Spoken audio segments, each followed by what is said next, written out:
Hi everyone! Welcome to Artsonia's After School Art Club. Today, we have a fun art project from Miss Magruder, an art teacher from Missouri. Hope you enjoy the video, and don't forget to have your artwork uploaded to your Artsonia gallery. Hi, I'm Cara Magruder. I teach art here at Richmond Middle School in Richmond, Missouri. Today we're going to work on making a mandala using radial balance. To do that, we're going to need a 9x12 piece of drawing paper, some tracing paper, a pencil, a ruler, and something to draw a circle with. I'm going to use a paper plate, but you can use a compass.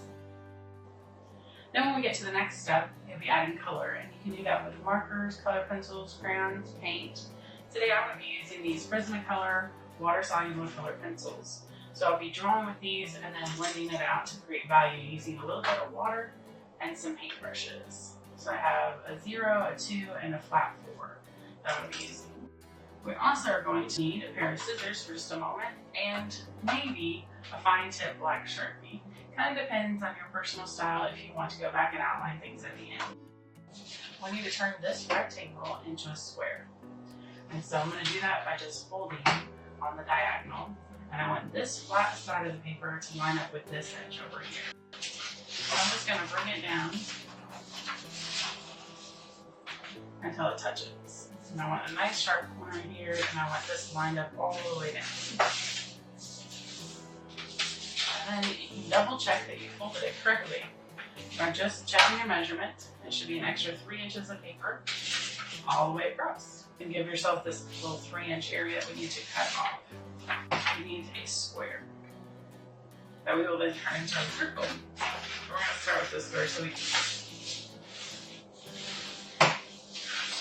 And then we can just fold it in half both directions. When you get finished, you should have a square that has 8 triangles that are all exactly the same size. And it's hard to see a little bit right now on the camera because it's just creases, but it should be fairly easy for you to see your lines. You're going to make your circle. If you have a compass, you'll put your compass down on the center point and go out to the outside edge as big as you can make it. You can use just like a plate out of the cabinet, or this is just a paper plate that I had handy. And I want to make sure that the extra space is the same on all 4 sides so that I have nice and balanced.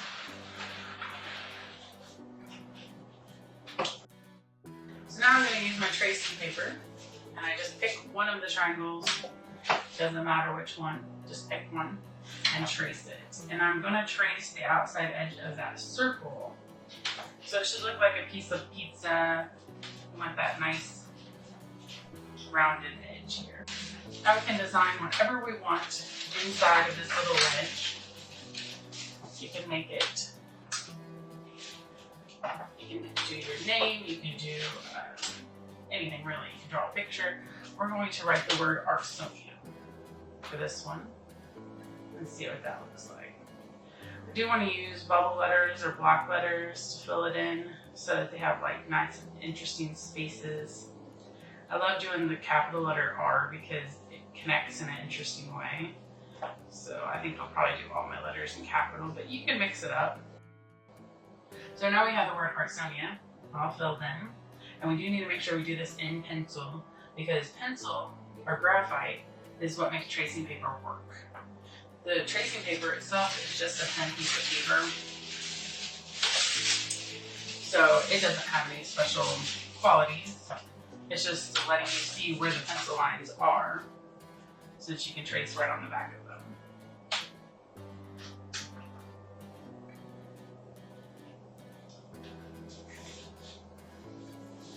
I want to make sure that we can see right where those pencil lines are so we can stay there. The first 1 or 2 might be a little on the light side, and then each one that you do after that should get darker. The first one that we did is backwards because that's how we had to do it to get the pencil to touch the paper. So now we're going to flip it over because there's graphite on the back of the tracing paper now. And we just go right back over all of our lines again. We need to make sure that every time we trace the triangle that we flip it over so that we end up with a nice radial balance design. So we should see a reflection of each panel. So this one that I just did, the top of the A is right here, which means it should be touching the top of this A. So I need to flip this guy over and put it in like this. And now I can see the tops of the A's are gonna touch, the tops of the R's, tops of the T's, tops of the N's. And the inside of the ends, the negative space, is gonna create a nice little design right here. And now we're gonna go back and forth, flipping and tracing all the way around the circle until we have it filled.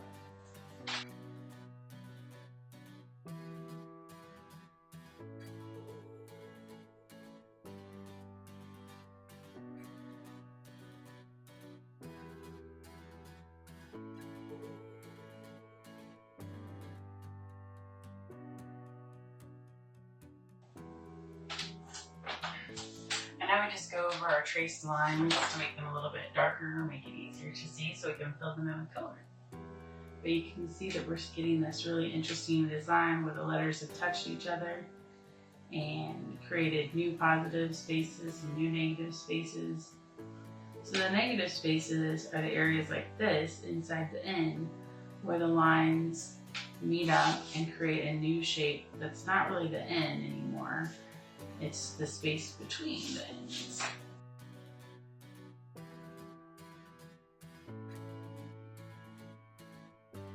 I'm going to go back with the fine tip Sharpie and I'm going to outline everything except for these first lines, the ones that I said you didn't really need to draw.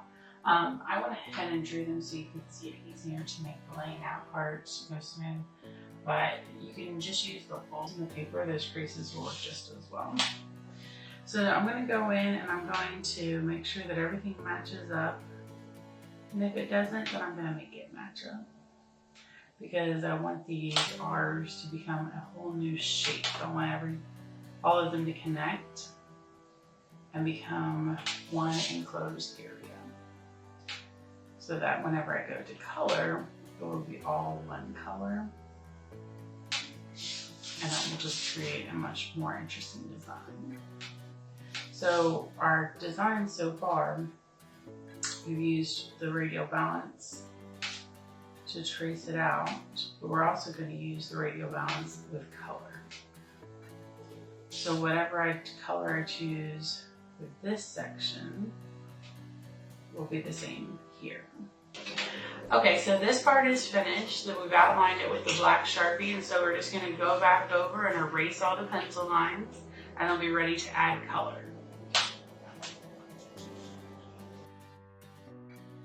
Now that it's outlined in marker, again, I've gone over and erased all the extra pencil lines. We are ready to add color. I'm going to take my color pencil, I'm going to color in an area, and then I'll go back with my paintbrush with a little bit of water on it and just paint it out like so. So that I'll still have that little bit of a darker edge, and then I'll blend.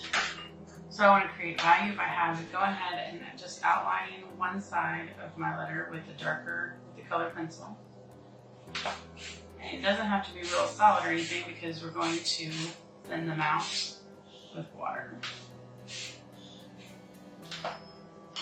So I'm going to use my 0 paintbrush and a little bit of water on it and just go over my color pencil to loosen it up, and then just use it like you would any watercolor. So bring it into that space to help it fill it in.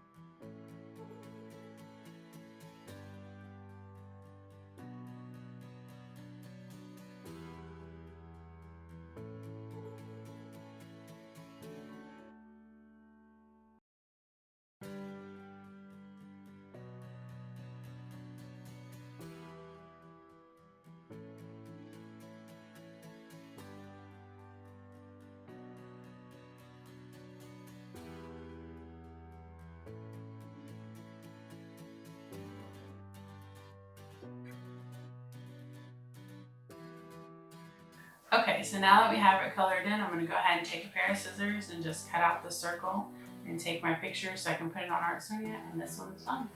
Have a great day making your mandalas. Make lots of interesting things.